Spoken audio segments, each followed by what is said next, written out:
So I named the talk my theory, Mike's theory of everything, and talking with a friend of mine about the word theory, and I thought I better give a definition of theory. Simple definition of theory. A theory is a carefully thought out explanation for observations of the natural world that has been constructed using the scientific method, and which brings together many facts and hypotheses. And then we get to hypothesis. Is in scientific reasoning, a hypothesis is an assumption made before any research has been completed. A theory is a principle set to explain phenomena already supported by data. And so that's the definition that includes the scientific part, correct? Well, my theory, the word theory out here, is more right out of the Oxford Dictionary. They also have a definition that states, an idea used to account for a situation or justify a course of action. My theory would be the place has been seriously mismanaged, is a quote from that. So my word theory out there, even though I will be talking about scientific things, I don't have the data to support this, so truly it's probably more or less a hypothesis. So maybe that should have been the name of my talk, but I use the word theory like many of us use the word theory in a non-scientific sense, so it truly is probably more of a hypothesis. And as Joy was sharing, I went to a talk that was in Sioux Falls at Augustana. Dr. Tyson was asked by a student, when do you think that they're going to prove the Big Bang Theory incorrect, or do you think they will prove this incorrect? And he pauses and says, well, let me first back up a little bit here and explain more about the scientific process and what a theory is, and that we'll go from there and then get to your question. So he shares that first we were all very familiar with Newton's law and the fact that if you drop something, then it's going to go to the ground, and they can calculate those speeds based on the mass of what that item is, and so that theory was in place from 1687 to 1915. That was the theory that many of the people went by, was Newton's law. And along comes Mr. Einstein, and he finds certain problems with that theory, and that theory, it doesn't work in space so well all of a sudden, because you have the curvatures, you have the Earth going around the sun and different things, and so there's different poles. So he expanded upon that theory, and then you have Einstein's theory of relativity. And so the theory, Newton's theory, was tested and used from like I say, 1687 to 1915. So, almost 200 years. Over 200 years that was used, and used very commonly.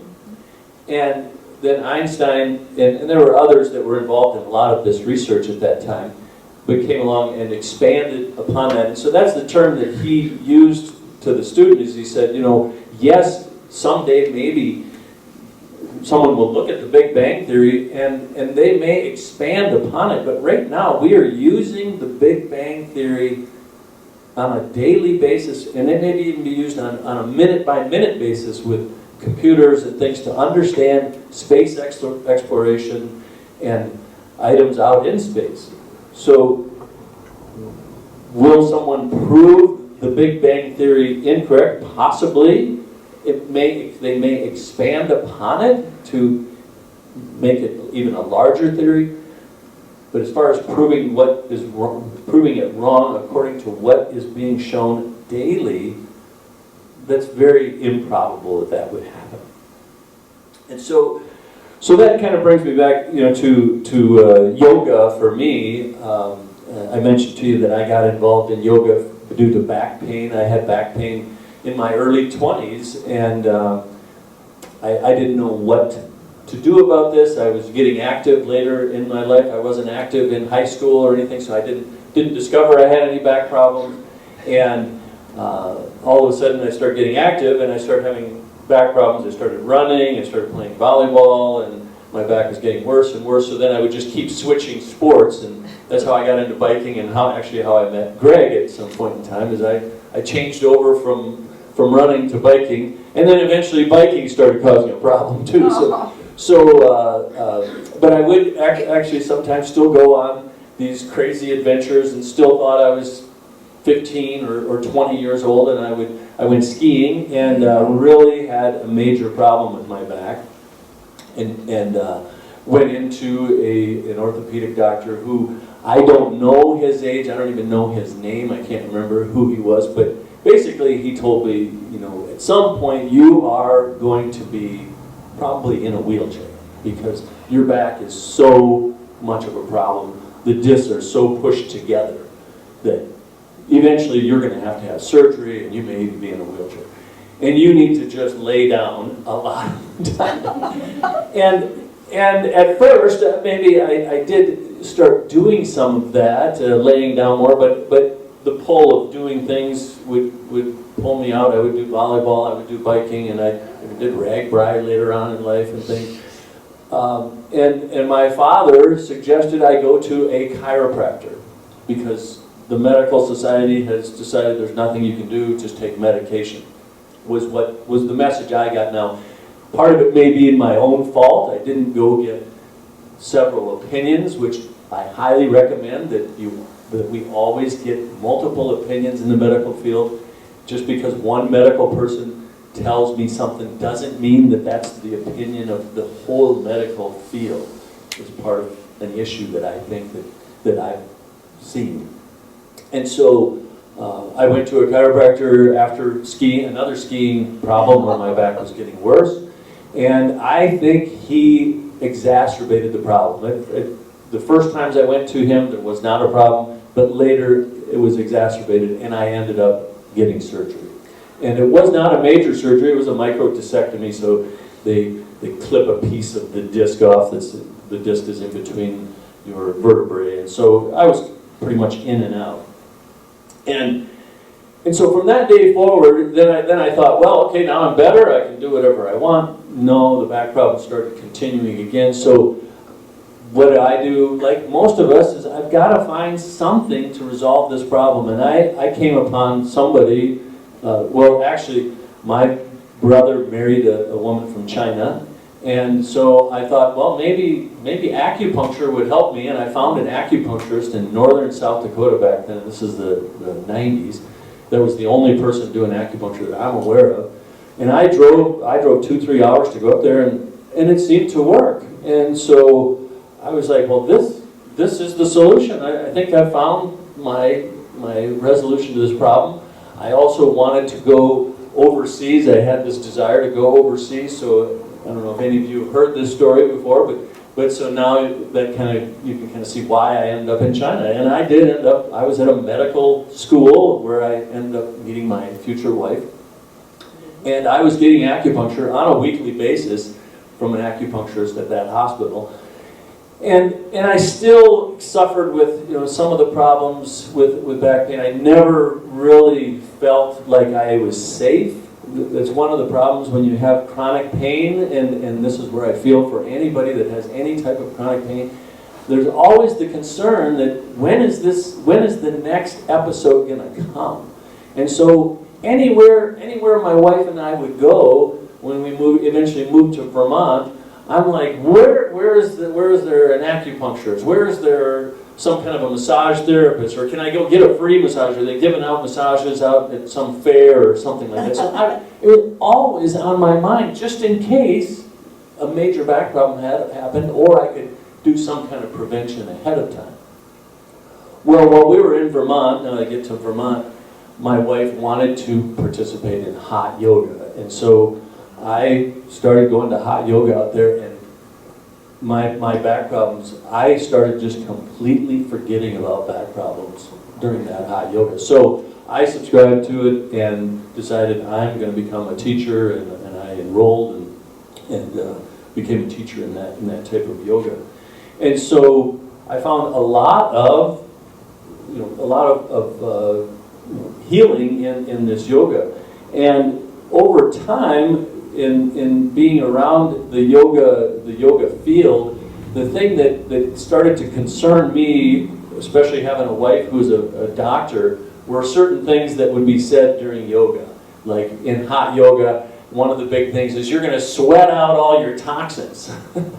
And so I would go to my wife and I would ask her, are we sweating out toxins? Well, my wife happens to be a kidney doctor, and there is no sweating out of toxins. Your kidney, that's the job of, that's what I do. So I started seeing, and even in the training, the guru that I went through, there were many things that we would avoid or we would just ignore when he would speak about certain things, because the healing was there, and many of people that were participating in that particular yoga were in a similar situation as me, as they had some past pain, found relief in this yoga, and so you just kind of ignore a lot of what they say, and so I went along with it for many years, but it was always kind of in the back of my head that I was concerned about, and so.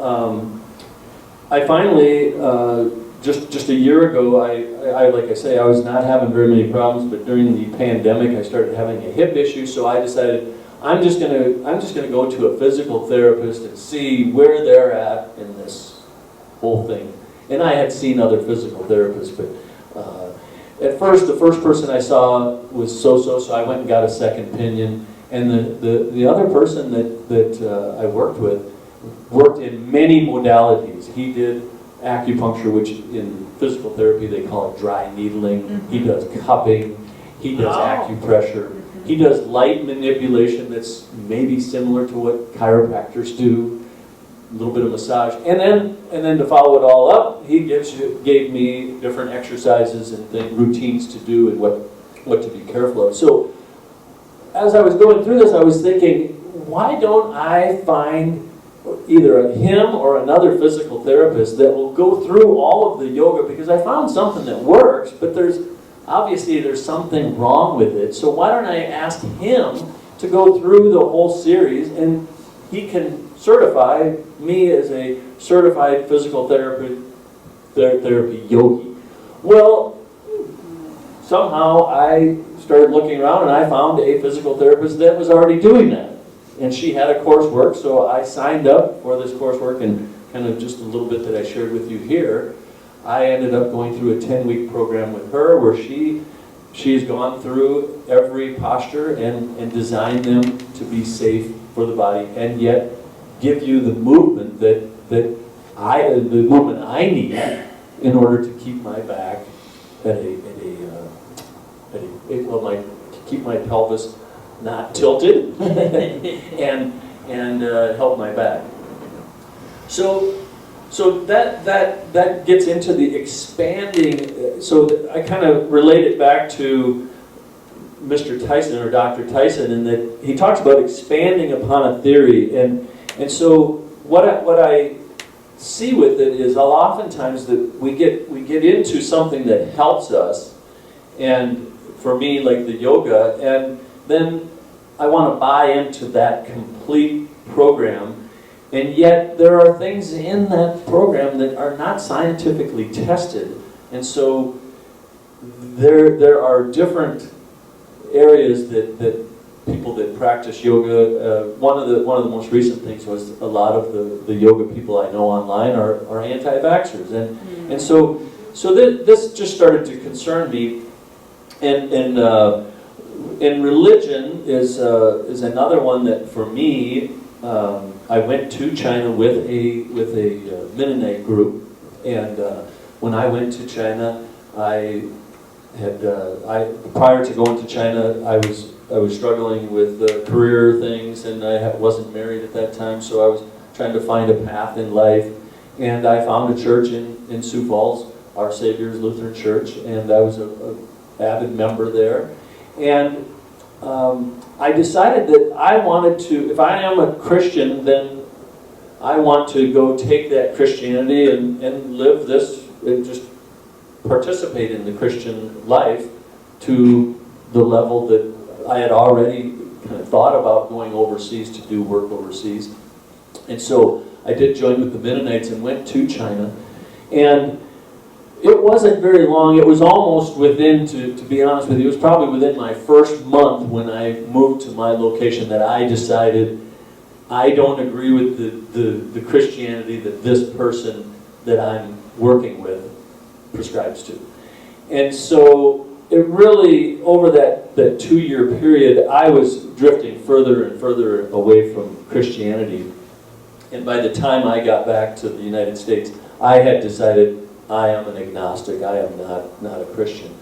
And as I started reading more and more, at that time, The God Delusion, written by Richard Dawkins, was out, and I read that book. And that was an extremely helpful book for me to decide, am I on the fence about religion, or am I a humanist, or am I an atheist?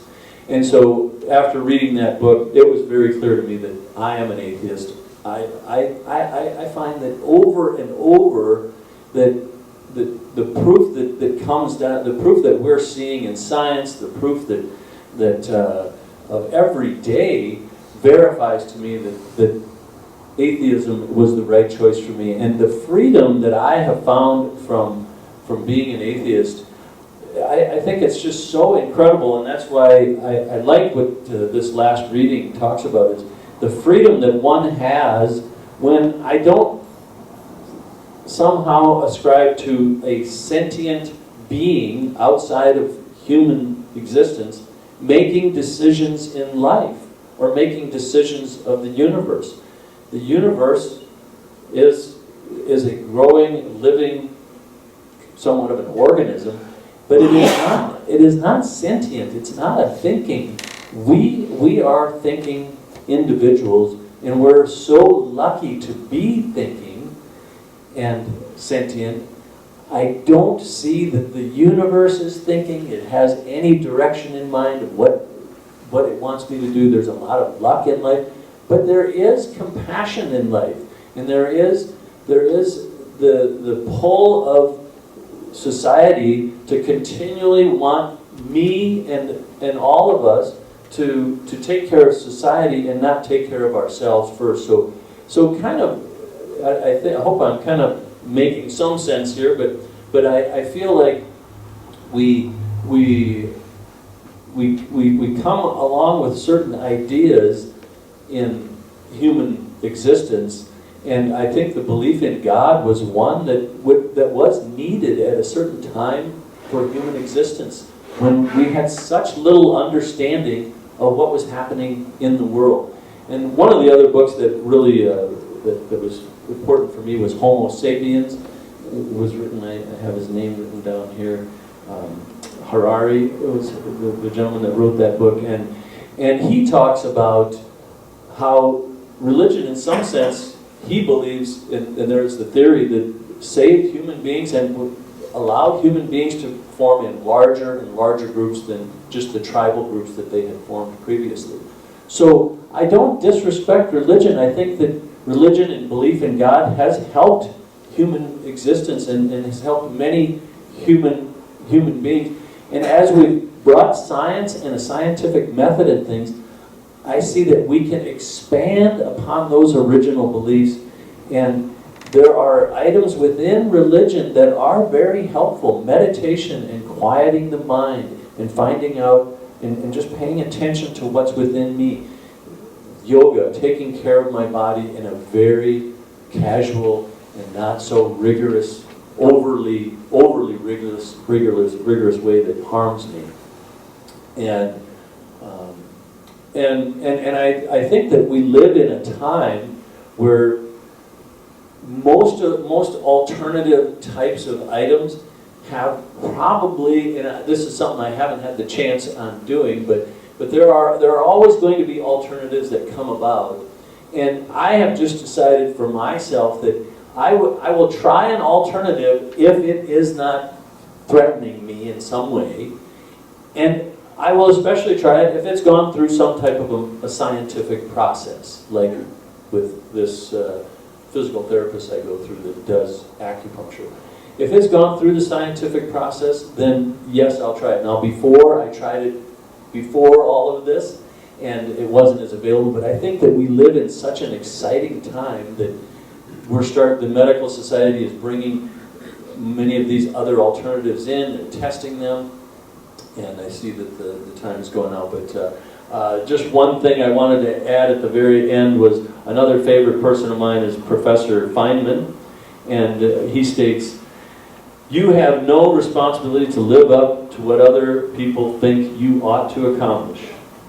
I have no responsibility to be like they expect me to be. It's their mistake, not mine." Okay. Oh. So thank you, and appreciate the time up here, and Yes.